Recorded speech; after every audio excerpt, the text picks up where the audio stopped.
진실탐사그룹 셜록 이명선 기자와 함께 뉴스 쟁점들 깊숙이 들어가 보겠습니다. 어서 오십시오. 네, 셜록의 이명선입니다. 금요일입니다. 네. 기분이 어때요? 몸이 좀 가벼운 느낌이에요. 확실히.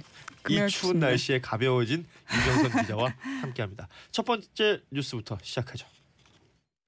북한과 미국의 두 번째 정상회담을 위한 실무 협상이 이틀째 평양에서 이어지고 있습니다. 이제 회담까지 20일밖에 남지 않은 만큼 의제뿐 아니라 경호 또 의전 문제도 함께 논의되고 있는 걸로 보입니다. 네, 또 한 번 이 외교에 관련된 뉴스들이 전면에 등장을 하고 있습니다. 평양으로 일단은 그 시선이 쏠릴 수밖에 없는데 북한과 미국 간의 실무진 협상이 지금 벌어지고 있죠. 스티븐 비건 미국 대북정책 특별 대표 아직은 뭐 평양에 있는 것으로 알려지고 있는데 네. 오늘쯤 돌아온다는 얘기가 지배적인 것 같아요. 네, 조선일보 빼고는 대부분의 언론사들이 이렇게 보고 있죠. 네. 이름에 오늘 온다. 그리고 내일 올 수도 있다 이렇게 보고 있는데 오늘 돌아오면 2박 3일 동안 평양에 있다 오는 겁니다. 네. 그리고 미국은 지난해에 비해서 인원을 더 많이 늘렸더라고요. 그렇죠. 그 판문점 팀보다 평양팀 인원을 더 늘려서 20명 가까이 투입했다. 이렇게 얘기가 나오고 있습니다. 그리고 협상 종료 시점도 정하지 않고 협상에 들어갔다고 해요. 미국 팀이 본국과 연락도 하지 않은 채로 비건 대표한테 정권을 위임해서 협상에 들어갔다. 이런 얘기도 좀 나오고 있는 상황입니다. 네. 그리고 비건 대표가 협상을 마치고 오면 당연히 서울을 들을 수밖에 없겠죠. 우리 측 당국자와 만날 가능성이 높은데 또 더불어서 새벽에 나온 소식을 좀 전해드리고 싶어요. 네. 트럼프 대통령이 북미 정상회담 무렵에 시진핑 주석하고도 만날 수 있다. 이런 얘기 있었잖아요. 근데 그 가능성이 좀 낮아졌습니다. 로이터 통신이 미중 정상이 무역 협상 시한인 3월 1일 전까지는 만나지 않을 것 같다. 이렇게 보도를 했습니다. 그러니까 지금 미국과 중국 간의 무역 전쟁이 있고 그 전쟁 중에 90일간의 휴전 상태인데 네. 그 휴전 상태가 마감되는 날이 또 3월 1일이기 때문에 네. 그러니까 2월 27, 28 북미 정상회담이 지금 이제 확정이 됐고 하루 차이잖아요. 네네. 그래서 시진핑 주석을 만나서 뭔가 하지 않을까 싶었는데 지금 로이터에서는 만나지 않을 것이다. 네, 뭐 연쇄적으로 해서 미중 북미 회담까지 하는 거 아니야 이런 얘기 있었는데 그 가능성이 이제 많이 낮아진 겁니다. 그렇군요. 자, 일단 평양을 다시 한번 보자면 지금 이곳에서 이제 북한과 미국 간의 실무진이 협의를 하고 있을 텐데 핵심 의제를 살펴봐야죠. 네. 두 가지로 추려지죠. 네, 여러 번 말씀드린 것 같은데요. 미국이 북한에게 요구하고 있는 상황은 영변 핵시설 폐기해라. 그리고 이와 더불어서 검증할 만한 사찰단 수용해라. 그리고 동창리 미사일 발사장 해체 검증해라. 뭐 이런 것들인데요. 네. 근데 북한은 뭐 좋다. 여기에 상응하는 어떤 대안을 내놓으라. 뭐 이렇게 얘기를 하고 있죠. 그렇죠. 연락사무소 개설, 그리고 종전선언, 그리고 더불어서 대북 제재 완화를 아주 강하게 원하고 있습니다. 이렇게 두 가지가 조율해야 할 어떤 핵심 의제라고 볼 수 있는데 이 밖에도 얘기할 거리는 많아요. 그렇죠. 금강산 관광도 있고 개성공단 재개도 논의될 가능성도 있습니다. 그러니까 남북 간의 경협도 지금 얘기할 게 많고요. 네. 네. 그리고 의제가 정해지면 공동 선언문 초안도 만들어야 되고 그리고 경호 문제 뭐 이런 것까지 포함하면 논의할 것이 굉장히 많기 때문에 오늘까지도 빠듯할 것으로 보입니다. 일단 뭐 다낭이냐 하노이냐 이거부터 정해야 되는 거 아닙니까? 네. 뭐 키워드로 딱 정리를 하자면 비핵화 그리고 상응 조치 이렇게 나눌 수 있겠습니다만 그 내용을 들여다보면 굉장히 많은 양이 있을 것이다라는 얘기를 해주셨고 지금 뭐 앞서도 잠시 얘기를 했습니다만 그러니까 한국 또 북한 그리고 미국 중국 이 사자 종전선언 여부를 또 우리가 관심을 안 가질 수가 없잖아요. 네, 그 단어가 계속 나오곤 있어요. 네. 논의 테이블에서 얘기가 나올 수는 있는데 비건 대표도 최근에 종전선언 비슷한 얘기를 했거든요. 트럼프 대통령은 전쟁을 끝낼 준비가 돼 있다. 이렇게 협상 전에 얘기를 해서 네. 또다시 종전선언 얘기가 나오고 있는 겁니다. 근데 시간이 너무 없습니다. 그렇죠. 2주밖에 지금 안 남았죠. 보름 정도밖에 안 남았어요, 진짜. 네, 네. 남북미중 이 네 정상이 모이는데 이게 좀 대규모 외교 행사 이렇게 볼 수 있지 않습니까? 그렇죠. 그리고 정전선언까지 하기에는 조금 시간이 없을 것으로 보인다. 이렇게 전문가들은 보고 있습니다. 청와대 쪽을 봐도 뭐 가능성이 그렇게 있어 보이지는 않는다. 네, 김의겸 청와대 대변인도 그렇게 밝혔었죠. 네. 그리고 또 하나 짚고 넘어가고 싶은 게 있는데요. 우리 정부가 지난해 뭐 4.27, 9.19 군사 합의를 발표를 했었는데 그렇죠. 그 내용에 군사적 대치, 적대 행위 해소한다 이런 내용이 들어가 있었잖아요. 그렇죠. DMZ도 한번 정리를 쫙 네네. 했었죠. 사실상 종전선언을 했다 이렇게 보는 내부 평가가 있기 때문에 북한에서도 뭐 정치적 선언인 종전 선언에는 좀 얽매일 것 같지는 않다. 뭐 대북 제재 완화에 조금 더 집중하는 게 낫지 않겠냐. 뭐 이런 예측이 지금 나오고 있거든요. 그래서 현재 진행되고 있는 어쨌든 북미 실무 협상 결과를 봐야 되겠지만 그런 예측이 좀 지배적인 상황입니다. 자, 베트남으로 이제 북한과 미국 정상이 올 텐데 일단 미국 국무부는 트럼프 대통령은 그 정상회담 하루 전인 26일 날 베트남에 도착할 것이다. 이렇게 밝혔어요. 네, 26일에 가서 28일에 나온다 이렇게 아예 공표를 했습니다. 그러니까 1차 회담 때, 그러니까 싱가포르 때 갔을 때 이제 총리 만났었잖아요. 그렇죠. 그거 말고는 숙소에 있었죠. 정상회담 준비에 몰두했었는데 이번에도 하루 전에 가서 회담 장소 인근에서 회담 준비를 할 것 같습니다. 아하. 근데 김정은 국무위원장 일정이 아무래도 이제 변수가 될 것 같은데요. 네. 워싱턴 포스트는 그 김 위원장이 수도 하노이에서 이름이 어렵습니다. 응우옌 푸종 당 서기장하고 만나서 얘기를 나눌 것이다 이렇게 보도를 했는데 이렇게 되면 김 위원장이 적어도 역시나 하루 전에 네. 베트남에 도착할 수 있겠죠. 자, 베트남을 지금 우리나라 언론사 대부분이 가 있죠. 네, 다놉에 한 명, 뭐 네. 하노이 한 명 이렇게 많이 보내더라고요. 그러니까 지금 이제 언론사들도 뭔가 그 현장에서 리포트를 하긴 해야 되는데 대부분 비슷해요. 유력한 정상회담 개최지로 보이는 어디 호텔 앞입니다. 네, 북한 대사관 앞입니다. 맞습니다. 똑같은 내용들이 나오고 있는데 날씨가 따뜻해 보이더라고요. 그렇죠. 현장 분위기가 어느 정도로 지내지고 있을까요? 뭐 어디서는 현재 기대감이 가득하다 이렇게 또 제목을 뽑기도 했고요. 어디는 평소와 다를 바 없다 이렇게 보기도 했는데 어쨌든 베트남은 굉장히 원하고 있죠. 네. 북미 정상회담의 성공적 개최를 위해서 평화의 가교가 되기를 바라고 있다. 이거는 좀 틀림없는 것 같습니다. 네. 그리고 하노이 다낭이 유력한 후보지지만 역시나 다낭에 조금 무게가 실리고 있는 상황인데요. 그도 그럴 것이 미국 정부가 답사팀을 현장에 보냈다. 그리고 미국이 다낭 호텔 객실 수백 개를 선점했다. 이런 외신 보도가 있거든요. 그렇죠. 그래서 이제 이런 예상이 나오는 특히 거고. 홍콩발들이 많더라고요. 맞습니다. 회담까지 이제 정말 얼마 남지 않아서 지금 분위기가 약간 분주한 상황입니다. 다낭 같은 경우는 또 에이펙 회담 진행했던 경험이 있기 때문에 또 뭐 자신감을 보이고 있다. 뭐 이런 보도들도 보이던데. 네.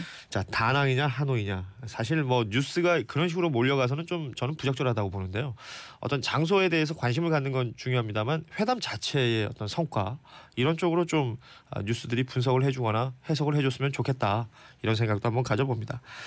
자, 이 가운데 지금 군사안보 또 규제 이런 것들이 얘기가 되고 있고 또 DMZ에 지금 13조 넘게 돈이 투입된다.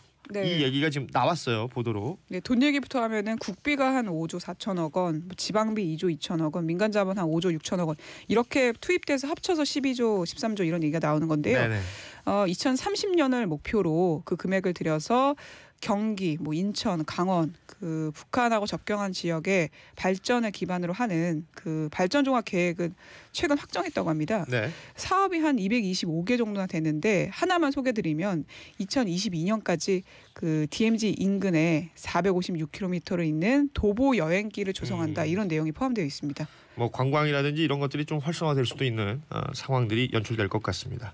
자, 이렇게 베트남에서 지금 열릴 것으로 예정되고 있는 2차 북미 정상회담 관련 소식 그리고 이 접경 지역에 대규모 자본이 이제 투입된다라는 소식까지 살펴봤고요. 다음 뉴스 이어가죠. 개혁 보수를 표방하며 자유한국당 당권 도전을 선언한 오세훈 전 서울시장. 박 전 대통령을 극복할 수 있어야 보수 정치는 부활할 수 있습니다. 국민적 심판이었던 탄핵, 더는 부정하지 맙시다.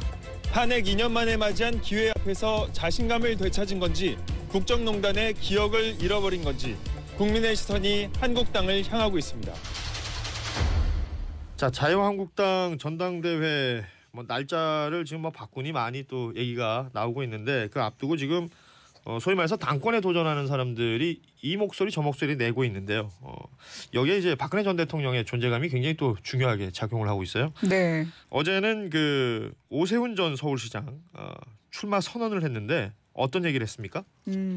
탄핵 인정하고 박근혜 전 대통령하고 연결고리를 좀 끊어내자 이런 톤으로 얘기를 했습니다. 그러니까 네. 보수 정당 재건을 위해서 친박 정당의 굴레를 벗어나야 된다 이렇게 얘기를 했는데요. 이렇게 되면 친박의 지지는 쉽지 않겠다라는 생각이 또 드는군요. 네, 좀 약간 전략적인 판단이라는 것도 얘기가 나오고 있습니다. 네. 일단 그래도 오세훈 전 시장의 말을 좀 가지고 와서 말씀드리면 이제 박근혜 이 세 글자를 표를 얻기 위한 수단으로 쓰지 말자. 박근혜냐 아니냐 논쟁으로 다음 총선을 치르기를 민주당이 내심 원하고 있지 않냐. 우리는 그러지 말자. 이렇게 얘기를 했는데요. 네. 더불어서 사면 얘기도 그 얘기를 꺼냈더라고요. 아하. 아직 확정 판결이 나오지 않은 상황에서 당에서 먼저 얘기하는 건 바람직하지 않다라면서 이제 발을 조금 빼는 모양새를 보였습니다. 네. 정치적 계산이라고 조금 말씀드렸죠. 그렇죠. 왜냐하면 황교안 전 총리는 친박계를 굉장히 적극적으로 끌어모으고 있지 않습니까? 네. 근데 오세훈 전 시장의 전략은 반대로 비박계와 개혁보수 진영을 포용하겠다 이렇게 뜻이 읽혀지는 상황이거든요. 네. 자, 오세훈 전 시장이 이제 자신의 어떤 포지셔닝을 한 것 같아요. 나의 네. 위치는 여기입니다. 나를 이러한 분들은 지지해 주십시오라고 얘기하고 있는 것 같은데, 그러니까 말하자면 황교안 전 총리나 홍준표 전 대표하고는 완전히 반대가 되는 거죠. 맞습니다. 홍 전 대표가 이런 말까지 있었습니다. 이명박 박근혜 전 대통령 석방을 위해서 국민 저항 운동을 전개하겠다 이런 얘기를 했거든요. 그렇죠. 황교안 전 총리 사면 필요성 계속 얘기하고 있는 상황이고요. 네. 홍준표 전 대표부터 조금 설명드리면요. 드루킹 사건을 다시 꺼내면서 불법 여론 조작으로 탄생한 정권이라면 두 전직 대통령을 구금해서 풀어줘라. 그리고 재판을 받도록 하는 게 도리라면서 국민은 이제 석방할 때가 됐다는 이야기를 한다. 이런 말을 SNS 통해서 전하고 있습니다. 황 전 총리는 또 언론에서 인터뷰를 했는데 법에도 눈물이 있다. 국민들의 의견을 반영하는 법이 필요하다. 법 집행이 필요하다 하면서 박 전 대통령 석방에 역시 무게를 실어서 설명을 했습니다. 어제 황교안 전 총리가 이제 이게 MBN에 출연해서 했던 말이더라고요. 네. 근데 MBN 그걸 보고 있으면서 전 그런 생각이 들었어요. 그 목소리 톤이 정말 일률적이더군요. 그러니까 뭔가 톤에 높낮이가 있어야지 어떤 감정이 전달이 되는데 참 감정 없이 얘기를 한다. 차분하게 네, 얘기하는 뭐 게 차분한 특징이죠. 모습으로. 그 앵커가 질문을 하는데 앵커가 계속 그 톤 다운이 있어요. 그렇군요. 아무튼 황교안 전 총리의 인터뷰를 어제 받고 네, 여기에 대해서 또 왜 이럴까를 좀 있는데 또 따져봐야죠. 맞습니다. 그래서 어떤 의원이 익명으로 또 이제 얘기를 해줬는데 투표권을 가진 책임당원 표심 때문에 그렇다는 겁니다. 이 표심이 아직도 박근혜 전 대통령에게 우호적이기 때문에 그런 거다 이렇게 언론을 보고 있는데요.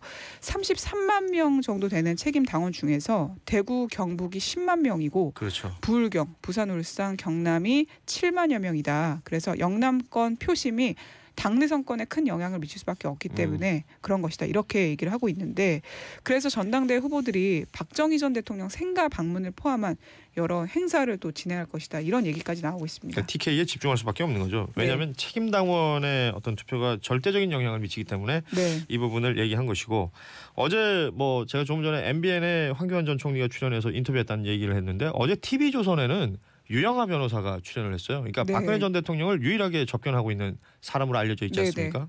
어떤 얘기들 했습니까? 거기서 황교안 전 총리에 대한 얘기를 좀 했는데요. 박근혜 전 대통령 수임 번호까지 모른다 이렇게 황 전 총리가 예전에 언론에서 밝혔었거든요. 이 503을 모른다고 얘기를 했던 네. 거죠. 이걸 문제 삼으면서 아니 자기를 법무부 장관으로 발탁한 게 누구냐. 국무총리로 임명한 그분이 수감 생활하고 있는데 어떻게 수임 번호가 인터넷에 다 있는데도 그걸 모른다고 얘기할 수 있냐.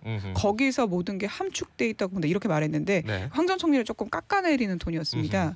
그러니까 한마디로 황 전 총리는 진정으로 박 전 대통령을 생각 안 하고 있고 아하. 일종의 친박인 것처럼 전략을 짜고 있는 거 아니지 아닌가 뭐 그런 진심이 아닌 것 같다. 뭐 이런 얘기를 한 거죠. 네.